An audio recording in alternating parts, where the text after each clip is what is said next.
Bonjour. Bien, vous pensez avoir tout compris sur la gestion de l'entreprise et sur la comptabilité. Les écritures en partie double, vous dites « Oh là là, mais c'est du sérieux, c'est du rigoureux, donc les résultats affichés par les entreprises sont exacts ?» Eh bien non.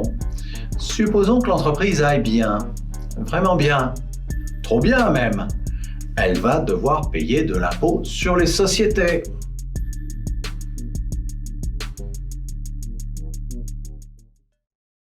Oh là là, les petits malins. Je vois déjà que vous avez deviné. Ah non, non, non, c'est pas beau, c'est vraiment pas beau. Comment ça? Au lieu de passer la grue de 20 000 € en immobilisation, vous voulez la passer en charge? 20 000 € de résultat en moins, enfin, un peu moins, puisqu'il faut tenir compte de l'amortissement annuel de 2 000 €.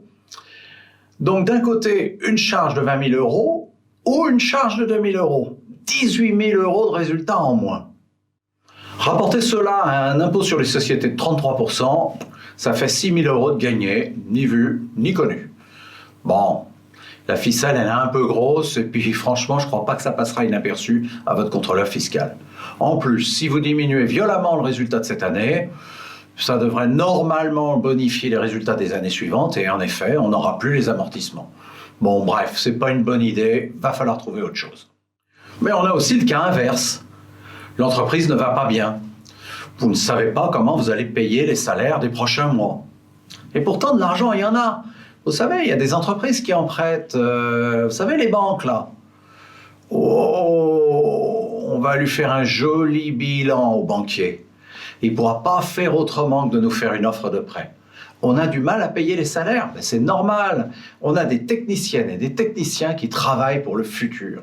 Ils travaillent sur des produits qui vont faire un tabac. Franchement, si la banque passe à côté de la plaque, donc on ne va pas comptabiliser les salaires en charge, mais en immobilisation. Il n'y aura plus de pertes, mais au contraire, un super résultat. Bon, là, on va encore arrêter de rêver. Il n'est pas idiot, le banquier, il sait quand même lire un bilan. De la recherche et développement, ça se finance, mais pas par des banques, par des sociétés de capital risque qui deviendront actionnaires en apportant de l'argent au capital.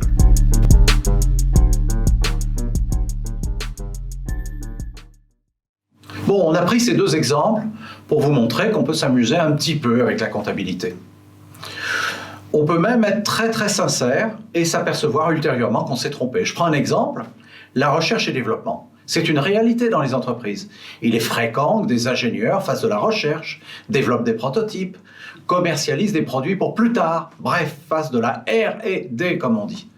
C'est donc évident qu'il ne faudrait pas passer ça en charge, sinon le bilan serait faux.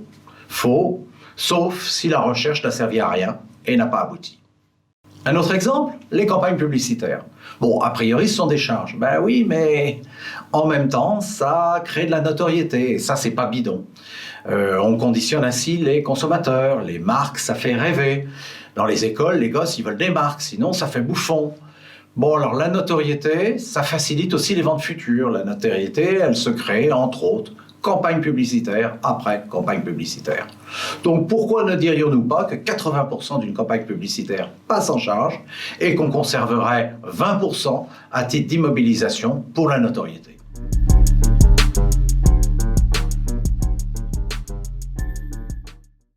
Donc si on s'écoute, une comptabilité, on peut tout faire. On peut être très sincère, mais on peut aussi un petit peu s'amuser. Donc il va falloir mettre de l'ordre là-dedans, et c'est le rôle des normes comptables. On a évoqué à l'instant l'idée d'immobiliser une partie des dépenses de publicité. Ben ça, aucune norme ne le permet. Et ce, même si l'idée est juste. Ben d'abord, qu'est-ce qu'on va immobiliser? 20%? 50% de la dépense? On amortit comment? Impossible à dire. Donc, on passe tout en charge. C'est plus prudent, mais économiquement, ça reste discutable. Par contre, certaines normes comptables permettent de passer des salaires et des dépenses de fonctionnement en recherche et développement. Là encore, il y a des critères à respecter qui diffèrent selon les normes. Mais de toute façon, il va falloir tous les ans, à chaque clôture de bilan, s'assurer que la R&D comptabilisée à l'actif est bien sérieuse. On a jusqu'à présent parlé de normes de type continentale européenne, dans lesquelles on comptabilise les immobilisations sur la base du coût d'achat. Ensuite, on les amortit, on les déprécie, mais jamais on ne les revalorise. C'est une approche prudente de la comptabilité qui veut qu'on enregistre un résultat que lorsque quelque chose de probant est arrivé, comme une vente ou une cession. Dans ces normes comptables, le bilan cherche à donner une estimation raisonnable du patrimoine de l'entreprise. Mais il faut comprendre que ce qui est à l'actif du bilan, ce sont des dépenses qui ont déjà été engagées par l'entreprise, qui n'ont pas encore été intégrées dans les coûts et qu'on devra prendre en compte dans le futur. Est-ce que l'entreprise gagnera de l'argent en intégrant ces coûts? Ça, c'est l'avenir.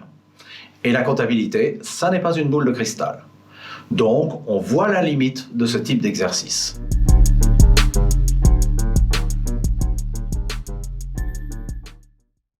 Compte tenu de cette limite, les normes anglo-saxonnes cherchent à solutionner le problème en donnant la valeur des actifs et des passifs sur la base de la valeur du marché du moment, qu'on appelle la fair value. À chaque clôture de compte, les éléments du bilan sont revus à la hausse ou à la baisse selon ce critère. Ça a donc une incidence très forte sur le résultat en fonction des opinions des marchés. Allons donc voir ce que cela change. Nous avions parlé des immobilisations financières, vous savez, les sociétés, les filiales que l'entreprise possède. Ben voilà, en fonction de l'opinion des marchés qui s'exprime au travers des bourses sur les entreprises en général, la valeur de ces participations pourra monter ou descendre. De même, les créances ou les dettes vont voir leur valeur marchande se réévaluer ou se déprécier en fonction de l'évolution du taux d'intérêt. Mystérieux? Effectivement, pour comprendre la logique, je vous invite à suivre la prochaine séquence sur la finance. En tout cas, ce que nous retiendrons de ces normes comptables, c'est que le résultat est infiniment plus volatile que dans la comptabilité classique. Normalement, le bilan traduisait l'opinion de l'entreprise sur sa situation. C'était un exercice subjectif, mais les normes comptables faisaient que c'était contrôlé. Désormais, ces nouvelles normes font appel à un nouveau larron, le marché, qui est tout sauf rationnel dans ses évaluations. C'est sans doute ce qui explique la faillite en janvier 2018 de l'entreprise britannique de BTP Carillion, qui nous a montré combien le principe de la fair value masquait les problèmes de cette entreprise. Le hic, c'est que ces nouvelles normes IFRS sont aujourd'hui en vigueur en Europe pour les sociétés cotées en bourse. Passons, on n'en dira pas plus. Pour résumer, une norme comptable, c'est un ensemble de règles qui autorisent ou interdisent certaines écritures. Donc, si j'applique deux normes comptables sur une même entreprise, il est fort probable que j'obtienne deux résultats différents. Voilà qui relativise encore la réalité d'un résultat et d'un bilan.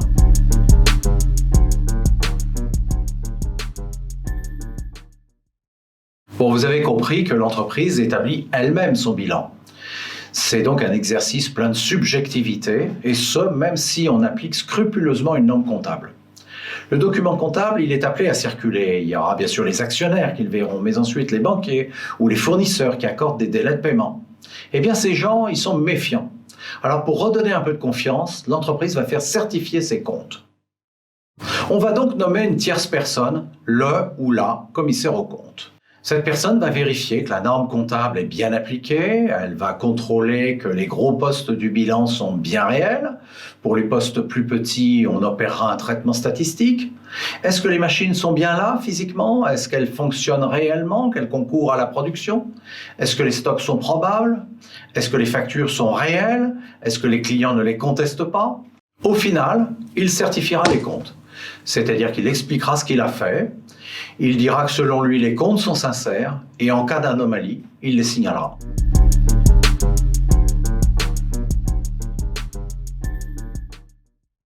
Eh bien, vous le savez, le bilan, c'est la description de ce que l'entreprise possède et de comment elle l'a financé, à savoir par des dettes et des fonds propres. C'est donc une vision du passé de l'entreprise. Le patrimoine net de l'entreprise, c'est le capital qui a été apporté par les actionnaires, augmenté des résultats placés en réserve. Mais on a aussi vu que le résultat est fonction de la valorisation des actifs, qu'il y a de multiples normes. Une même entreprise peut avoir deux résultats différents, donc deux bilans différents selon la norme utilisée. Et la norme, c'est un filtre. C'est un filtre qui autorise ou interdit certaines écritures. Donc analyser un bilan, c'est prendre en compte la norme, c'est tenter d'apprécier au-delà de la norme ce que le bilan ne comptabilise pas, essentiellement des actifs immatériels, de la notoriété, du savoir-faire. Mais est-ce possible? Au-delà de la norme, l'appréciation du résultat peut varier plus ou moins. On peut être plus ou moins sévère avec la valeur des actifs. Or, les actifs, Ce sont des dépenses qui sont réalisées dans le passé, dont on espère pouvoir écouler la valeur dans le futur. Ce sont donc des charges à venir. Est-ce qu'on gagnera toujours de l'argent demain? Ça, la comptabilité ne peut pas le dire. Alors maintenant, nous allons faire appel à de nouvelles notions qui portent sur la répartition de la production entre ceux qui ont avancé le capital et ceux qui travaillent dans l'entreprise.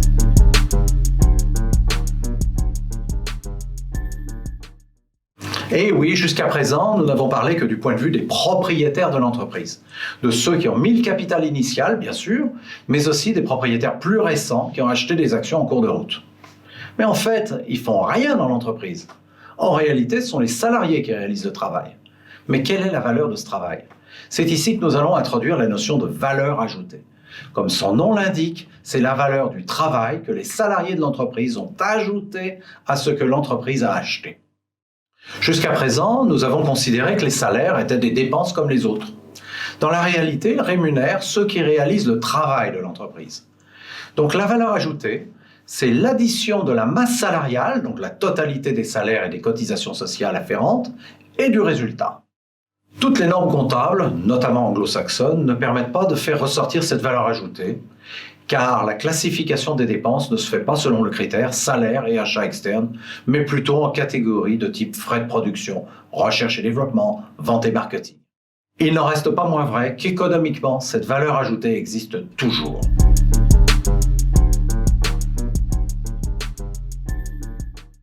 Mais alors, si les salariés réalisent la totalité de la production, ça ne serait pas juste qu'ils reçoivent la totalité de la valeur ajoutée? En voilà une question qu'elle est bonne. Dans la pratique, c'est ce qu'ils font lorsqu'ils exigent des salaires les plus élevés possibles. Mais regardons plus précisément et revenons maintenant à l'utilisation que les propriétaires font du résultat. Nous avons vu que le résultat était partagé entre les dividendes et les mises en réserve. Les dividendes, ce sont des sorties de trésorerie. À l'actif, on diminue le compte en banque, et au passif, on diminue le résultat. C'est la même chose pour le salaire. On aurait pu payer des salaires plutôt que des dividendes, et au final, le patrimoine net serait resté identique. Autre composante du résultat, la mise en réserve dont les actionnaires restent bénéficiaires. Cela leur appartient, et ils pourront se les distribuer plus tard en dividendes. Et si cette mise en réserve appartenait aux salariés? Après tout, ce ne sont pas eux qui l'ont produite? Les actionnaires, eux, ils vont défendre un autre point de vue. Ils ont mis de l'argent dans l'entreprise, de façon permanente, sans engagement contractuel de contrepartie de la part de l'entreprise. Et oui, ils n'ont pas prêté cet argent à l'entreprise. À l'inverse d'un créancier, ils ne seront jamais remboursés et l'entreprise ne s'engage pas à leur payer une rémunération garantie à l'avance. Donc, ils exigent d'avoir le contrôle sur l'entreprise, de la diriger pour dégager du résultat. Ça signifie qu'ils estiment avoir le droit d'embaucher et de licencier comme ils l'entendent, tout cela pour pouvoir se payer des dividendes. C'est la contrepartie qu'ils estiment légitime du risque qu'ils prennent. D'un côté, on a donc des salariés qui réalisent un travail et ne reçoivent pas la totalité de ce qu'ils produisent.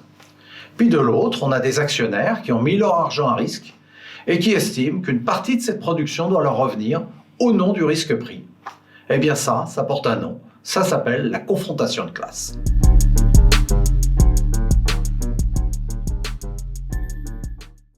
Nous avons donc deux points de vue qui sont tout aussi légitimes l'un que l'autre. Alors est-ce qu'on ne pourrait pas faire un compromis, s'arranger entre gens intelligents?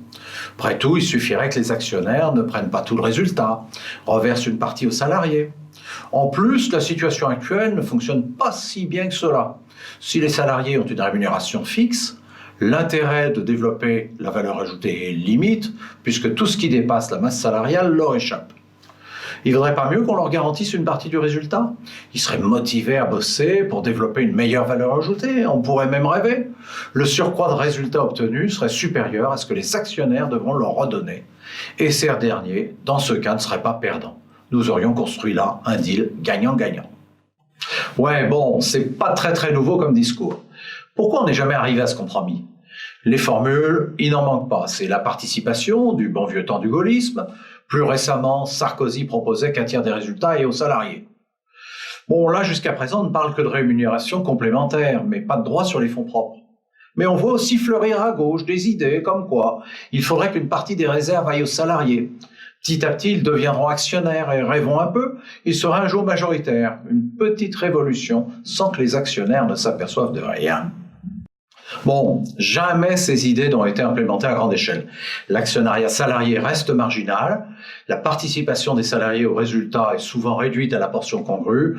De toute façon, n'importe quel salarié préfère des augmentations de salaire sonnantes et trébuchantes à des gains hypothétiques. Bon, oublions ces différentes formules. Au moment où jamais les profits des entreprises n'ont été aussi grands, ils ne pourraient pas gagner un peu moins pour faire une meilleure place au salaire?